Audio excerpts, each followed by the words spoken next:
اس کی دو حالتیں ہیں، ایک یہ ہے کہ اولاد ہے، ایک یہ ہے کہ اولاد نہیں۔ اگر تو اس عورت کی اولاد ہے، یعنی اس کی جو بیوی فوت ہوئی ہے، اس کی اگر تو اولاد نہ ہو تو نصف، اولاد ہو تو ربع، صحیح، یہ دوست، یعنی نصف سے مراد یہ ہے کہ اگر عورت نے، جو عورت فوت ہوئی اس کا شوہر ہے، ٹھیک ہے، تو اگر تو عورت کی اولاد ہو، یہاں عورت کی اولاد کی کا اعتبار ہے، بھلے وہ اس شوہر سے ہو یا اس کے علاوہ کسی اور شوہر سے اس کی اولاد ہو، صحیح، اگر تو اولاد ہو تو پھر شوہر کو کتنا ملے گا؟ چوتھا حصہ۔ صحیح۔ اگر اولاد نہ ہو تو پھر شوہر کو آدھا، اس کے کل مال کا آدھا حصہ شوہر کو مل جائے گا۔ ٹھیک ہے، ٹھیک۔ تیسری صورت ہے اخیافی بھائی۔ اخیافی بھائی کہتے ہیں ماں شریک بھائی، یعنی ماں ایک ہو باپ الگ الگ ہوں۔ ایسا ہوتا ہے بعض کا کہ ماں ایک ہوتی ہے لیکن باپ کیا ہوتے ہیں؟ کسی عورت نے دو شادیاں کی، ایک شوہر سے شادی کی تو ایک بیٹا ہوا، اس نے طلاق دے دی، یا وہ دنیا سے چلا گیا تو دوسرے مرد سے شخص سے شادی کی اور اس سے بھی ایک بیٹا پیدا ہوا، تو یہ دونوں آپس میں اخیافی بھائی ہیں، ماں شریک بھائی جسے ہم کہتے ہیں۔ صحیح ہے۔ تو ان کی بھی 3 صورتیں بنتی ہیں، 4 صورتیں بنتی ہیں، 3 بنتی ہیں۔ اگر تو ایک ہے، ٹھیک ہے، تو اس کو ملے گا چھٹا حصہ۔ اگر ایک سے زیادہ ہے تو اس کو تیسرا حصہ ملے گا۔ اور اس کے علاوہ یہ 2 صورتیں بن گئی نا۔ اب اگر میت کا، مرنے والے کی اپنی اولاد ہو، کیا ہو؟ اپنی اولاد ہو، بیٹا پوتا، باپ دادا، ان کی صورت میں اخیافی اولاد، ماں شریک بہن بھائیوں کو کچھ نہیں ملے گا۔ صحیح ہے، زیادہ تر ایسا مطلب ہوتا ہے۔ ہاں، ماں شریک بہن بھائیوں کو پھر کچھ نہیں ملتا۔ یہ ملتا۔ تھے 4 مرد، لیکن یہ ہے کہ یہ جو ماں شریک بھائی ہیں نا، ان میں بہن بھائیوں کا ایک جیسا ہی سلسلہ ہے۔ اچھا اچھا اچھا، فرق نہیں، ان میں برابر برابر تقسیم ہوگا۔ اگر ایک ہے تو چھٹا ہے، اگر ایک سے زائد ہیں تو پھر ان کو کیا ملے گا؟ پھر سلس ملے گا۔ اور باپ دادا بیٹا پوتا نیچے تک، یعنی پوتا پڑ پوتا یہ نیچے تک ہوگا۔ اگر ان میں سے کوئی ہے تو پھر یہ معلوم ہو جائیں گے۔ ٹھیک، یہ تھے مرد جن کا ذکر ہم نے بھی سماعت کیا۔ ٹھیک ہے۔ یہ قرآن مجید کی جو سورۃ نساء ہے، اس کے اندر یہی چیزیں بیان کی گئیں۔ اگر ہمارے ناظرین سامعین جو علامہ صاحب بیان کر رہے ہیں، اس میں اگر آپ مزید اگر پڑھنا چاہتے ہیں، اس کو سمجھنا چاہتے ہیں، تو قرآن مجید سورہ نساء کا رکوع نمبر 2 ہے، آیت نمبر 11 سے شروع ہوتا ہے۔ یہ وراثت کے مسائل، یوصیکم اللہ فی اولادکم للذکر مثل حظ الانثیین فإن كنا نساء فوق اثنتین فلہن ثلثا ما ترک وإن كانت واحدة فلها النصف ولأبویہ لكل واحد منہما السدس مما ترک ان کان لہ ولد۔ جس طرح علامہ صاحب نے یہ والدین کے بارے میں بیان کیا تھا، ایک صورت بیان کی تھی کہ سدس ملے گا، یہ بیان یہاں لکھا ہوا ہے۔ فَإِن لَمْ يَكُن لَّهُ وَلَدٌ وَوَرِثَهُ أَبَوَاهُ فَلِأُمِّهِ الثُّلُثُ، یہ دوسری صورت بیان کی گئی۔ فَإِن كَانَ لَهُ إِخْوَةٌ فَلِأُمِّهِ السُّدُسُ مِن بَعْدِ وَصِيَّةٍ يُوصِي بِهَا أَوْ دَيْنٍ آباؤكم وأبناؤكم لا تدرون أيهم أقرب لكم نفعا فريضة من الله إن الله كان عليما حكيما۔ اور آگے علامہ صاحب نے جو بیان کیا زوج کے لیے، ٹھیک ہے، اس کے حصے اور بیوی کے حصے جو ابھی بیان کریں گے، تو یہ اس قرآن پاک کی آیت سے وَلَكُمْ نِصْفُ مَا تَرَكَ أَزْوَاجُكُمْ إِن لَّمْ يَكُن لَّهُنَّ وَلَدٌ فَإِن كَانَ لَهُنَّ وَلَدٌ فَلَكُمُ الرُّبُعُ مِمَّا تَرَكْنَ مِن بَعْدِ وَصِيَّةٍ يُوصِينَ بِهَا أَوْ دَيْنٍ وَلَهُنَّ الرُّبُعُ مِمَّا تَرَكْتُمْ إِن لَّمْ يَكُن لَّكُمْ وَلَدٌ فَإِن كَانَ لَكُمْ وَلَدٌ فَلَهُنَّ الثُّمُنُ مِمَّا تَرَكْتُم مِّن بَعْدِ وَصِيَّةٍ تُوصُونَ بِهَا أَوْ دَيْنٍ وَإِن كَانَ رَجُلٌ يُورَثُ كَلَالَةً أَوِ امْرَأَةٌ وَلَهُ أَخٌ أَوْ أُخْتٌ فَلِكُلِّ وَاحِدٍ مِّنْهُمَا السُّدُسُ فَإِن كَانُوا أَكْثَرَ مِن ذَلِكَ فَهُمْ شُرَكَاءُ فِي الثُّلُثِ مِن بَعْدِ وَصِيَّةٍ يُوصَى بِهَا أَوْ دَيْنٍ غَيْرَ مُضَارٍّ وَصِيَّةً مِّنَ اللَّهِ وَاللَّهُ عَلِيمٌ حَلِيمٌ۔ جی، اس صورت کے اندر اس جو 2 آیات پڑھی ہیں، ان کے اندر اصحاب فرائض بیان کیے گئے ہیں۔ مزید انشاءاللہ وہ علامہ صاحب مزید جو اصحاب فرائض ہیں ان کا بیان کرتے ہیں۔ صحیح ہے، صحیح۔ اچھا، 4 مرد ہو گئے، اب رہ گئی ہیں 8 عورتیں۔ یہ 12 وہ لوگ ہیں جن کے حصے مقرر کیے گئے ہیں، جیسے کہ قرآن پاک سے بھی قبلہ مفتی صاحب نے بیان کر دی۔ 8 عورتیں یہ ہیں: ماں، بیوی، بیٹی پوتی حقیقی بہن. اچھا حقیقی بہن یعنی ماں باپ دونوں ایک ہی ہوں. ہاں جی علاتی بہن یعنی باپ شریک بہن. اخیافی بہن ماں شریک بہن ٹھیک ہے اور دادی. ٹھیک ہے یہ 8 عورتیں ہیں جن کے حصے مقرر کیے گئے ہیں، اور ان کو کب کتنا ملے گا، ہر ایک کی مختلف صورتیں ہیں. اچھا انہیں صورتوں کے اعتبار سے جو ہے ان کو حصص ملیں گے. ٹھیک ہے. سب سے پہلے ہم لے لیتے ہیں بیوی کو. ٹھیک ہے. بیوی کے اس کی 2 صورتیں بنتی ہیں کہ مرنے والا شوہر ہے دارا اس کا، اس کی اولاد ہے یا نہیں ہے. اگر تو اولاد نہیں تو اس کو 4تھا حصہ ملے گا، اگر اولاد ہے تو اس کو 8واں حصہ ملے گا. ٹھیک ہوگی بات، بیوی کلیئر ہوگی. اب ہے ماں کی 3 صورتیں بنتی ہیں. ٹھیک ہے. یعنی مرنے والا جو دنیا سے چلا گیا ہے، یہاں میت کی ماں مراد ہے. جو بھی رشتہ ہے میت کا رشتہ ہے. بھائی ہے تو میت کا ہے، باپ ہے تو میت کا ہے، بہن ہے تو میت کی ہے، ماں ہے تو میت کی، بیوی ہے تو میت کی. یہاں میت کے سارے تعلقات اور رشتے بیان ہو رہے ہیں. اب دوسری صورت ہے ماں کی. ٹھیک ہے. ماں کی جو حالت ہے، ماں کی 3 صورتیں بنتی ہیں. پہلے ہم دیکھیں گے اولاد ہے یا اولاد نہیں. ٹھیک ہے. اور تیسری صورت یہ ہے کہ 2 بہن بھائیوں میں سے کوئی ہو. ٹھیک ہے. سب سے پہلی بات یہ ہے کہ ماں کو اگر میت کی اولاد ہے تو 6واں حصہ ملے گا، چاہے وہ بیٹیاں ہوں، چاہے وہ بیٹے ہوں، چاہے وہ پوتیاں ہوں. یہاں اولاد سے مراد عام ہے، بیٹے پوتے بھی شامل ہیں اس کے اندر، نیچے تک صحیح سلسلہ یہ جاری ہے. ٹھیک ہوگی بات.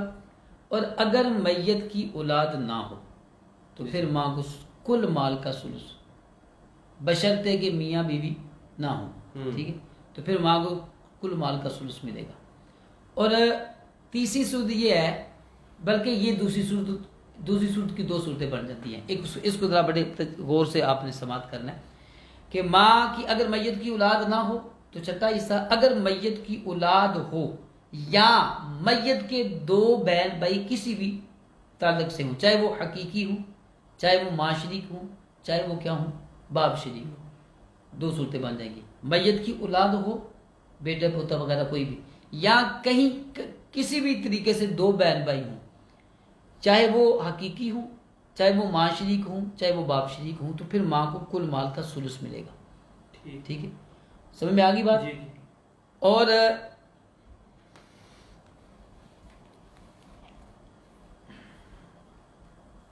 اچھا، یہ میں نے جو دوسری صورت بیان کی ہے کہ پہلی صورت ہی اولاد ہو، دوسری صورت یہ ہے کہ اولاد، اگر اولاد ہو تو 6واں حصہ.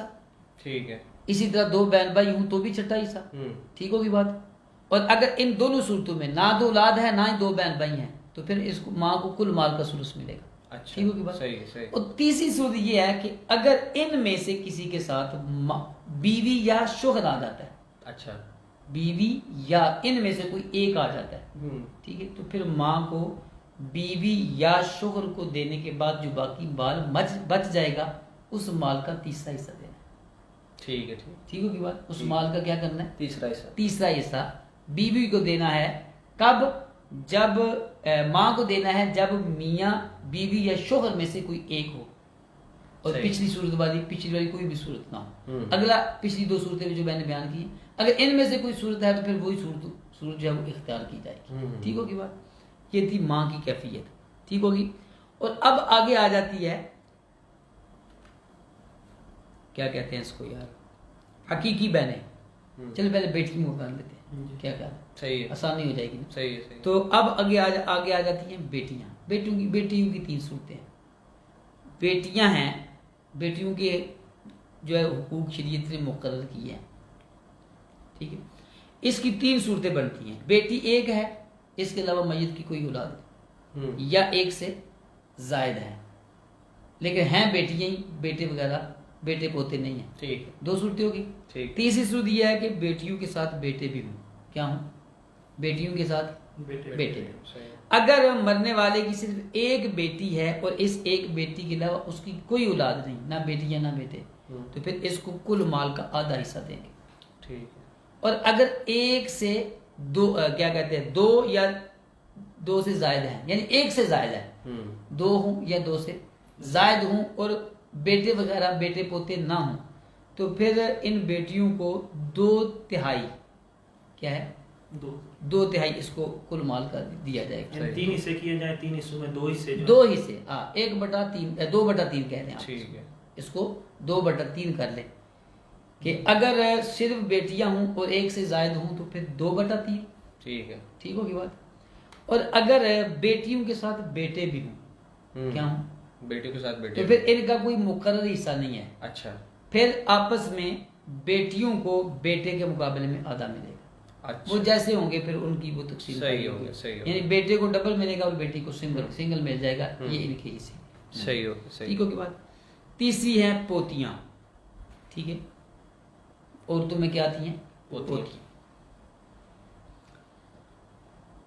اچھا، پوتیوں کی جو کیفیات ہیں، یہ ان کے جو احوال ہیں، یہ 6 صورتیں ان کی بنتی ہیں. ان کی کتنی صورتیں بنتی ہیں؟ 6 صورتیں بنتی ہیں. بیٹیوں کی 3 بنتی ہیں، پوتیوں کی 6 صورتیں بنتی ہیں. ٹھیک ہوگی. کافی لمبا ہو گیا. لمبا تو پھر ہزار تفصیل سے اگر آپ پوچھیں گے تو لمبا ہو جائے گا. لیکن یہ میں اشار کر دیتا ہوں. آپ شاید یوں کروں گا کہ بھی ان کے حصے بنتے ہیں تو آپ ان کو دے دینا. لیکن یہ ہے کہ جب آپ تفصیل کسی چیز کی تفصیل میں جاتے ہیں تو کم از کم یہ تو ہمیں معلوم ہونا چاہیے کہ کس کو کتنا حصہ کب دینا. تو پوتیاں آ جائیں گی. ٹھیک ہے. لیکن یہ پوتیوں کے حصے، پہلی بات تو یہ ہے کہ پوتیوں کو حصے اس وقت ملتے ہیں جب میت کی اپنی اولاد نہ ہو. ٹھیک ہے. اگر اولاد ہوگی تو پھر پہلے اولاد کو دیں گے. ٹھیک ہے. مذکر اولاد جب آ جائے گی تو پھر پوتیوں کو کچھ نہیں ملنا. اچھا. صحیح ہے. اچھا جی، پوتیاں آ گئی. اس کی 6 صورتیں بن جاتی ہیں بالترتیب. پہلی صورت یہ ہے کہ پوتی ایک ہی ہے، اس کے علاوہ کوئی اور اولاد ہے ہی کوئی نہیں. وہی آدھا ملے گا. اگر پوتیاں 2 یا 2 سے زیادہ ہیں اور اس کے علاوہ کوئی اور اولاد نہیں تو پھر اس کو 2 یعنی 2/3 ملے گا. اگر پوتیوں کے ساتھ آ جاتی ہے ایک بہن، ٹھیک ہے، تو پھر پوتی کو جو ہے نا وہ 6واں حصہ ملے گا. ٹھیک ہے. اگر پوتی کے ساتھ کیا آ جاتی ہے؟ ایک بہن آ جاتی ہے تو پھر پوتی کو 6واں حصہ ملے گا. سمجھ میں آ گئی بات؟ جی جی. اور اگر پوتیوں کے ساتھ بیٹے آ جاتے ہیں تو پوتیاں محروم ہو جائیں گی. اگر پوتیوں کے ساتھ پوتے آ جاتے ہیں تو پھر ان کا طریقہ وہی ہوگا کہ پوتوں کو ڈبل ملے گا، پوتیوں کو سنگل ملے گا. یہ مال کا اس طریقے سے ان کی تقسیم کا جائے. صحیح ہوگا. ٹھیک ہوگی بات؟ ٹھیک ہے. اب آگے ہمارے پاس حقیقی بہنیں. حقیقی بہنوں سے مراد یہ ہے کہ ماں باپ دونوں کی وہ ہو جائیں. ان کو کہتے ہیں ہم حقیقی بہن. ٹھیک ہوگی بات؟ ٹھیک ہے. اچھا جی، حقیقی بہنوں کی جو صورتیں بنتی ہیں وہ بھی تقریباً بنتی ہیں، وہ میں ساتھ ساتھ ہی بتاتا جاتا ہوں آپ کو. حقیقی بہن اگر ایک ہے اس کو نصف ملے گا. ٹھیک. آدھا. اگر 1 سے زائد ہیں تو 2/3. ٹھیک ہوگا. ٹھیک ہے. جبکہ میت کی اپنی کوئی اولاد نہ، میت کی اپنی اولاد ہو. اگر حقیقی بہن کے ساتھ ایک بیٹی آ جاتی ہے تو پھر اس کو 6واں حصہ ملے گا. ٹھیک. اگر حقیقی بہن کے ساتھ بیٹی ہے تو اس کو 6واں حصہ ملے گا. اور اگر حقیقی بہن کے ساتھ ایک بھائی بھی آ جاتا ہے میت کا، ٹھیک ہے، تو پھر وہ اسبہ ہو جائے گی. یعنی ان بہن بھائیوں کے اندر ایسے تقسیم ہوگی کہ بھائی کو ڈبل ملے گا اور بہن کو سنگل ملے گا. اور اگر بیٹا ہے میت کا، پوتا ہے، تو یہ حقیقی بہنیں کیا ہو جائیں گی؟ محروم ہو جائیں گی. پھر ان کو کچھ نہیں ملے گا. بیٹا پوتا کے ہوتے ہوئے حقیقی بہنوں کو کچھ بھی نہیں، محجوب بن جائیں گی. یہ محجوب ہو جائیں گی. ان کو پھر کچھ بھی نہیں ملے گا. اب آگے آ جاتی ہیں اخیافی بہنیں. ٹھیک ہے. ان کی بھی 6 صورتیں بنتی ہیں اور ان کی وہی صورتیں بنتی ہیں، لیکن اس میں تھوڑا سا فرق ہے. فرق یہ ہے کہ یہ کہہ لیں کہ اگر ایک ہی اخیافی یعنی ماں شریک جو بہن ہے، اگر ایک ہے تو اس کو آدھا ملے گا. اگر 1 سے زائد ہیں تو 2/3 ملے گا. اگر ان کے ساتھ ان کا بھائی آ جاتا ہے، اخیافی الاتی بھائی آ جاتا ہے، تو یہ اسبہ ہو جائیں گی. ٹھیک ہے. اور اگر ان کے ساتھ کیا کہتے ہیں حقیقی بہن کے ساتھ اخیافی بہن کے ساتھ حقیقی بہن آ جاتی ہے تو پھر اس کو 6واں حصہ ملے گا. اچھا. ٹھیک ہے. اور اگر حقیقی بہنیں 1 سے زائد ہیں تو پھر یہ محروم ہو جائیں گی. اچھا. باپ دادا کی صورت میں بھی یہ محجوب ہو جائیں گی. یعنی ان کو کچھ نہیں ملے گا. اسی طرح میت کا بیٹا پوتا پڑپوتا ہو تو پھر بھی ان کو کچھ نہیں ملے گا. یہ تھا ان کے جو حصے قرآن و سنت کے اندر بیان کیے گئے ہیں. ٹھیک ہوگی بات. اب یہ وہ لوگ ہیں جن کے حصے مقرر ہیں. صحیح ہے. ان کو کہتے ہیں اصحاب فرائض. ان کو دینے کے بعد ان کے جو حصے جو صورتیں میں نے بیان کی، ان کے دینے کے بعد اب جو بچا ہے وہ ملے گا اسبات کو، اور اسبات پہ بھی پھر تفصیل آ گئی. اسبا کی پھر ابتداً 2 قسمیں، اسبا نسبیہ اور اسبا سببیہ. یعنی وہ اسبا جن کا تعلق نسب سے ہے اور وہ جن کا تعلق سبب سے ہے. پھر اسبا نسبیہ کی پھر آگے 4 قسمیں بنتی ہیں، اسبا بنفس ہی، اسبا لغیرہ، اسبا مع غیرہ. ٹھیک ہے نا، یہ آگے 3 صورتیں اس کی بنتی ہیں. ٹھیک ہے، تو اسبا سے مراد یہاں یہ ہے کہ جن کے حصے کوئی مقرر نہ ہوں، بلکہ جن کے حصے مقرر ہیں ان کو دے دے، اور ان کو دینے کے بعد جو باقی بچ جائے وہ سارے کا سارا ان کو مل جائے، تو ان کو کہتے ہیں اسبا. اس کے اندر بیٹے آتے ہیں، پوتے آتے ہیں، باپ آتا ہے، دادا آتا ہے، یعنی یہ اسی طرح بھائی آتے ہیں. یہ مذکر جو ہے زیادہ تر آتے ہیں. اچھا، ٹھیک ہے. ہاں اگر عورتیں بھی آتی ہیں، لیکن عورتیں تب آتی ہیں جب ان کے ساتھ ان کا، یعنی بیٹی ہے تو بیٹی کے ساتھ جب اس کا بھائی آ جائے، یعنی میت کی بیٹی ہے تو ساتھ میت کا بیٹا آ جائے، میت کی بہن ہے تو ساتھ میت کا بھائی آ جائے. تو یہ مذکر و مونث جب آپس میں دونوں ایک جنس کے مل جاتے ہیں تو پھر وہ بہنیں بھی اور بیٹیاں بھی کیا ہو جاتی ہیں، وہ بھی اسبا ہو جاتی ہیں. یعنی ان کو بھی پھر برابر برابر اس طرح تقسیم ہوگا کہ بیٹے کو ڈبل ملے گا، مذکر کو ڈبل ملے گا، اور مونث کو سنگل ملے گا، اس کا آدھا ملے گا. ٹھیک ہے، یہ اس کے اندر ترتیب ہے. اب سب سے پہلے اسبات کے اندر آتا ہے بیٹا. جب بیٹا ہے تو اب بیٹے کے علاوہ باقی کسی کو نہیں ملنا. ٹھیک ہے، اگر بیٹا ہے میت کا تو جب بیٹا ہے تو پھر باپ کو بھی نہیں ملے گا. صحیح ہے، یعنی باپ کو تو چھٹا حصہ ہم نے دینا ہے اصحاب فرائض میں. جب بیٹا ہے تو بیٹے کا کمال یہ ہے کہ اب اسبا ہونے کے اعتبار سے باقی کسی کو کچھ نہیں ملنا. اگر بیٹا نہیں تو اب باپ ہے. اب بیٹے سے مراد یہاں نیچے تک ہے. بیٹا نہیں ہے تو پوتا، پوتا نہیں تو اس کی اولاد، وہ نہیں تو اس کی اولاد، یہ نیچے تک سلسلہ چلے گا. اگر میت کی اولاد میں سے مذکر میں سے کوئی بھی نہ ہو صحیح ہے، تو اب آئے گا باپ. ٹھیک ہے. اب اگر باپ بھی نہیں تو پھر دادا. بالکل. اگر دادا بھی نہیں تو اب یہاں آئے گا سب سے پہلے چچا. ٹھیک ہے، نہیں سب سے پہلے بھائی آئے گا. کیا آئے گا؟ اگر اولاد بھی نہیں ہے، باپ دادا بھی نہیں ہے تو بھائی. اگر بھائی نہیں تھی اس کی اولاد، اگر اس کی اولاد نہیں تو پھر ان کی اولادیں آگے تک چلیں. اگر ان میں سے بھی کوئی نہ ہو تو پھر آئے گا چچا. ٹھیک ہے، اگر چچا ہے نہیں ہے تو اس کی اولاد آئے گی. اگر ان میں سے بھی کوئی نہ ہو، ٹھیک ہے، تو پھر ہم آگے جو ہے وہ اسی طرح سلسلہ آگے جو ہمارا یہ چلتا رہے گا. ٹھیک ہے، یہ اسبا کی صورتیں بنتی ہیں. ویسے یہ ہے کہ یہ اس طرح جو میں عرض کر رہا ہوں یہ تو چلو میں نے معلومات کے لیے عرض کر رہا ہوں، لیکن اس کو سمجھنے کے لیے تھوڑا سا بالکل ایسے وقت چاہیے، وقت چاہیے. زیادہ تر جو اس طرح کے مسائل کا سامنا کرنا پڑے تو پھر انسان تھوڑا کھوج میں لگتا ہے. تو پھر اصل میں بات یہ ہے کہ یہ وہ مسائل ہے کہ جس کا سامنا ہر ایک کو ہونا ہے. اچھا، یہ پکی بات. کچھ چیزیں ایسی ہوتی ہیں جن سے سامنا نہیں ہوتا، کچھ احکام ایسے بھی ہوتے ہیں جن سے سامنا نہیں ہوتا، لیکن یہ وہ چیزیں ہیں کہ جن سے سامنا ہر شخص کا ہونا ہے. صحیح ہے. ٹھیک ہے، باپ ہے تو بھی ہونا ہے، بیٹا ہے تو بھی ہونا ہے، بلکہ یہاں تک کہ ایک سانس لینے کے بعد بھی اگر وہ دنیا سے چلا گیا صحیح ہے تو وہ بھی ہمارے لیے کچھ احکام چھوڑ کے چلا گیا. اچھا علامہ صاحب، یہاں پر ہم چلیں یہ تفصیلات تو دیکھ رہے ہیں کہ کس کس کو کتنا حصہ دینا ہے. تو ہمارے معاشرے میں ایک عام چیز دیکھی جاتی ہے کہ خواتین کے حوالے سے خاص طور پہ جب ہم بیٹیوں کو وراثت میں حصہ دیتے ہیں تو ہم تھوڑا سا نا اس چیز میں دیکھتے ہیں کہ لوگ اس چیز کو اتنا سنجیدہ نہیں لیتے، حصہ وراثت میں نہیں دیتے، یا خود ہی کہہ دیتے ہیں بھائی اپنی بہن کو کہہ دیتے ہیں کہ تم جو ہے نا وہ اپنی جو زمین جو تمہارے حصے میں آتی ہے وہ مجھے ویسے ہی دے دو. تو اس حوالے سے بھی کوئی ہمارے ناظرین کو بتانا چاہیں گے کہ یہ بات تو ویسے بڑی قابل توجہ ہے. ویسے میں نے عرض کیا ہے نا کہ اصحاب فرائض جن کے حصے مقرر کیے گئے ان میں بہنوں کا، بیٹیوں کا بڑا اہم ذکر ہے. بالکل ایسے. تو یہ ہمارے معاشرے کی جہالت سمجھ لیں یا طمع سمجھ لیں، لالچ سمجھ لیں، خواہش پرستی سمجھ لیں، جائیداد کا کیا کہتے ہیں، جائیداد کا جو ہے وہ بندے کے دل میں لالچ اتنی ہوتی ہے کہ وہ بہنوں کو بھی ترک کر دیتا ہے، بیٹیوں کو بھی ترک کر دیتا ہے. یہ تو ایک ہماری اپنی سوچ ہے جو بالکل غلط ہے. صحیح ہے. اور اس کو اگر آپ سمجھتے ہیں کہ آپ جہیز کی مد میں آپ کٹوتی کرتے ہیں تو آپ اس کے آخر نہیں ہیں نا. مسئلہ یہ ہے کہ اگر بیٹی ایک ہے، 2 بیٹیاں ہیں، تو ایک بیٹی ہے ایک بیٹا ہے، اب ان کو کیا ملے گا؟ بیٹے کو ڈبل مل جائے گا، اس کو آدھا ملے گا. آپ نے کل مال کا آدھا جو دیکھنا ہے اس کا دیکھنا یہ ہے کہ جو آپ نے جہیز میں دیا کیا وہ اس کے برابر ہے؟ جہیز تو آپ تحفہ دے رہے ہیں نا، سوغات دے رہے ہیں، اصول جو ہمارا بنتا ہے. ویسے اس میں یہ بھی بولا جاتا ہے کہ صرف جہیز نہیں، ہمارے ہاں تو یہ بھی کہتے ہیں کہ جناب جو ہی بیٹی ہمارے ہاں سے جاتی ہے تو ہم نے ہی اس کا سارا انتظام و انسلام کرنا ہوتا ہے. جناب عیدیں بھی دینے جاتے ہیں، اس کی اولاد کی شادی ہوتی ہے، پھر بھی ہم نانک والی جس کو بولتے ہیں وہ بھی دیتے ہیں. پھر جب ان کے ہاں کوئی فوتگی کا معاملہ ہوتا ہے پھر بھی ہم وہ ایسی رسمیں ہیں ان کو ادا کرنا ہوتا ہے. آگے سے ایسے ایسے لیکن علامہ صاحب بات قابل توجہ یہ ہے کہ وہ رسمیں ہماری ہیں اور یہ ان کا شریعت سے کوئی تعلق نہیں ہے. باتیں دو ہیں. ہم نے اپنی رسموں کی وجہ سے شریعت کے حکم کو چھوڑ دیا.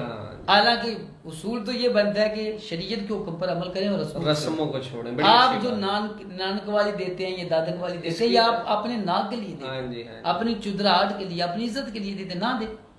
جو اس کا حق ہے وہ اسے دے دے.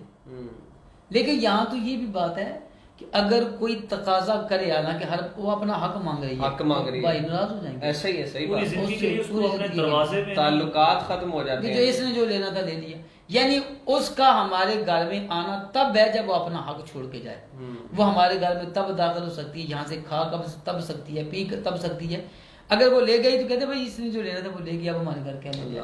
حالانکہ آپ نے بھی تو حق لیا اپنے والد کا, وہ بھی اپنے والد کا. آپ والد کا حق لینے کے بعد بھی والد کے وارث ہیں, تو وہ اگر حق مانگے تو کیا اس کو آپ اس زمرے میں اگر کہہ سکتے ہیں کہ عورتوں کے ساتھ اس معاملے میں ظلم زیادتی ہے؟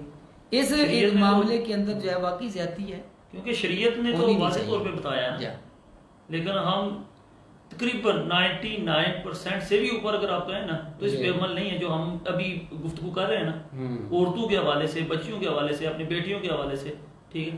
اگر ہم یہ دیکھیں کہ میں اپنی بہن کو یہ جو وراثت سے حصہ میرے والد سے ملا تھا میں دے رہا ہوں, تو جو میرے گھر میں آ رہی ہے, ٹھیک ہے, تو وہ بھی تو اپنا حصہ لے کے اگر شریعت پہ ہم دیکھیں. بڑی اچھی بات. اصل میں نا یہاں اور ہمارے اندر یہ لالچ بھی ہوتی ہے کہ جو ہمارے گھر سے مسئلہ بنتا ہے, لیکن یہ ایک مسئلہ بھی ہے اگر بہنیں باخوشی باخوشی اگر وہ اپنا حق ختم کرتی ہیں وہ ایک الگ بات ہے. لیکن اصل میں بات یہ ہے کہ یہاں ایسے نہیں ہے, بعض کا تو خوشی جو ہے نا باخوشی نظر آتی ہے لیکن ہوتی نہیں ہے, وہ اندر کہیں نہ کہیں معاملات ایسے چل رہے ہوتے ہیں. اچھا, خوشی صرف بہنوں کی طرف سے ہی کہتے ہیں جی بہن نے خوشی سے دیا ہے, کبھی بھائی نے بھی ایسا کیا ہے کہ خوشی سے میں دے رہا ہوں. بہن میری جو ہے وہ اس وقت ضرورت مند ہے, وہ ایک جھونپڑی کے اندر رہ رہی ہے, میرے تو جناب ملیں ہیں, فیکٹری ہیں, ہر چیز ہے, تو میں کیا کرتا ہوں, میں اپنے باپ کی جو وراثت ہے نا خوشی سے اپنے بہن کے نام کروا دیتا ہوں. آپ نے اگر خوشی دیکھنی ہے نا تو اس میں بھی دیکھیں نا کہ بھائی کا حق ہے, یہ تو حق چاہیے بھائی کو کہ والد کا سایہ اس سے اٹھ گیا ہے, ٹھیک ہے. اب میں نے اس پر اپنا دست رکھنا ہے, ہاتھ رکھنا ہے, تو اب میں کس طرح اس پہ اپنا ہاتھ رکھوں گا, کس طرح اس پہ کروں گا. تو اس کے لیے سب سے بہترین مثال اگر بننا ہے تو بھائی بنے, بالکل ٹھیک ہے. وہ نازک مخلوق ہے, ٹھیک ہے. اب کئی جگہ پر تو یہ دیکھنے میں آیا ہے کہ ابھی والدین کا 40واں بھی نہیں ہوتا, تو یہ جملے سننے میں لوگ کہتے ہیں کہ جلدی جلدی زیوی نہ کرا لو, اے نہ ہوئے 40 تو بعد منگل نہ پڑ. ابھی 40واں گزرا نہیں ہے, ٹھیک ہے. ہاں وہ یہ یاد رکھنا, یہ ہمارے ناظرین سامعین جو سن رہے ہیں, جو دیکھ رہے ہیں, وہ یہ یاد رکھیں کہ بہنیں اور بیٹیاں یہ بھوکھی رہ لیں گی, پیاسی رہ لیں گی, کچھ بھی نہیں کریں گی, لیکن وفا آپ سے نبھائیں گی. بالکل ایسے ہی اپنے وہ تو ایک ہے نا والد کے ساتھ, ایک بھائی کے ساتھ, ایک بہن کے ساتھ, ایک چچا کے ساتھ, ایک فلاں کے ساتھ وفا نبھانے. یہ بیٹیاں اور جو بہنیں ہیں یہ تو وفا اتنی نبھاتی ہیں کہ اس گاؤں کا کوئی فرد چلا جائے نا تو اس کی عزت احترام ایسے کرتی ہے جس طرح اپنے بھائی کی کر ایسے. تو یہ ہماری, اور دیکھیے نا علامہ صاحب, جیسے آپ نے کہا کہ ہمارے دیکھیں کول و فیل میں کتنا تعداد ہے کہ ہم اپنی بیٹی اور اپنی بہن کو جائیداد میں حصہ اس لیے نہیں دیتے کہ بھائی یہ لالچ کر رہی ہے, یہ مانگ رہی ہے, لیکن ہمارے گھر آنے والی جو بہو ہوتی ہے ہم سوچ یہ رہے ہوتے ہیں کہ یار اس کے جو گھر والے پچھلے ہیں نا وہ جلدی جلدی ذرا اس کا حصہ دے دیں تاکہ جو ہے نا, تو یہ ہمارے کول و فیل میں کتنا تعداد ہے.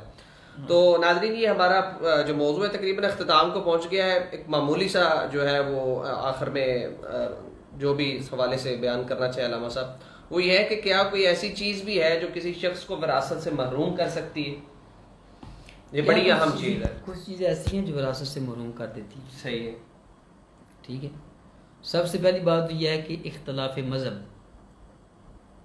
دین کا بدل دینا. ٹھیک ہے, یہ بھی وراثت سے محروم کرتی ہے کہ یعنی باپ مسلمان ہے, بیٹا آگے سے کافر ہو گیا تو وہ باپ بے شک اس کو نہ دے, یہ بھی اس میں ہے.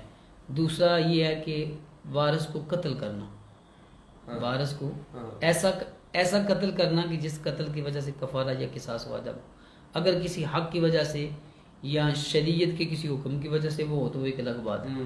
وہ بندہ جیسے بعض کا اولاد ماں باپ کو قتل کر دیتی، اچھا بھائی بھائی کو قتل کرتا ہے اس وجہ سے کہ اس کی جائیداد اس کو ملنی ہوتی ہے. ہاں تو اگر اس نے کسی نے وارث کو قتل کر دیا ہے، یعنی جس کی جائیداد اس کو ملنی تھی اس نے اس کو قتل کر دیا ہے، تو اب یہ اس کی وراثت سے محروم ہو جائے گا. ٹھیک دو صورتیں ہوتی ہیں.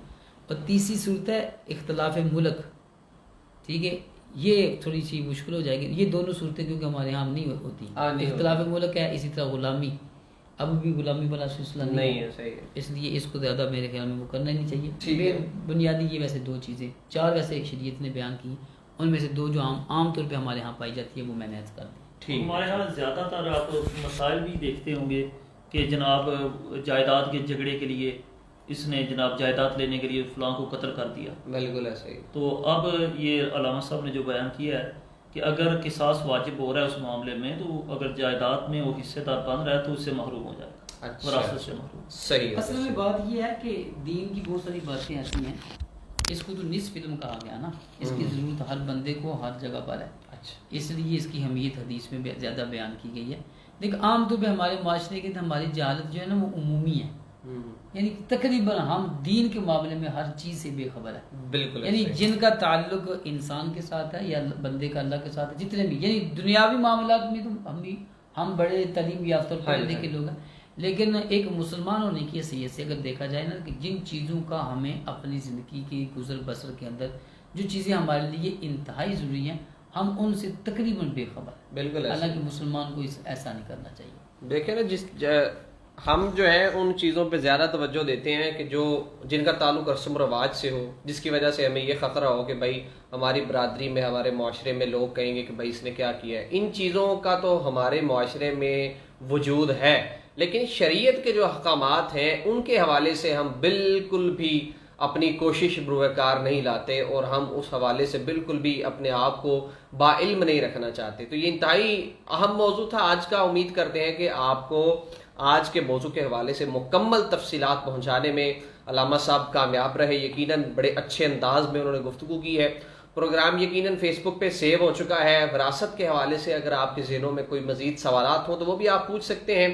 اور اس کے علاوہ جتنے بھی ہمیں جن سوالات کا سامنا کرنا پڑتا ہے وراثت کے اعتبار سے وہ بھی آپ کو بتا دیے گئے ہیں. اور یہ شرعی احکامات ہیں، اگر آپ ان پر عمل نہیں کریں گے تو آپ گناہ گار ہیں، لیکن اگر آپ رسم و رواج پر عمل نہیں کریں گے تو آپ گناہ گار نہیں ہوں گے. اور بعض رسمیں ایسی ہیں کہ ہم نے جان بوجھ پر اپنے اوپر مسلط کر رکھی ہیں جن کی وجہ سے ہمارے اخراجات بھی بڑھ رہے ہیں، ہمارے معاملات خراب بھی ہو رہے ہیں. لیکن اگر ہم اس کے مقابلے میں شریعت کو نافذ کریں، شریعت کے معاملات پر عمل کریں تو یقین جانیے بہت سی بہتری ہماری زندگی میں آ سکتی ہے.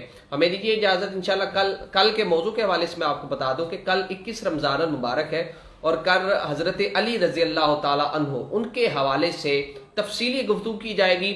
اور یقین جانیے جتنی بھی شخصیات کے حوالے سے ہم نے آج تک گفتگو کی ہے ان میں سے بہت زیادہ اس کل کے دن کی اہمیت ہے. بہت سے معاملات ایسے ہیں کہ جو کہ لوگوں کے ذہنوں میں ہیں، ان کو کلیئر کرنا بڑا ضروری ہے. تو کل کا پروگرام ضرور دیکھیے گا اور ویڈیو کو شیئر کیجیے گا. انشاءاللہ کل 2:15 بجے آپ سے دوبارہ ملاقات ہوگی. اجازت دیجیے. اللہ حافظ.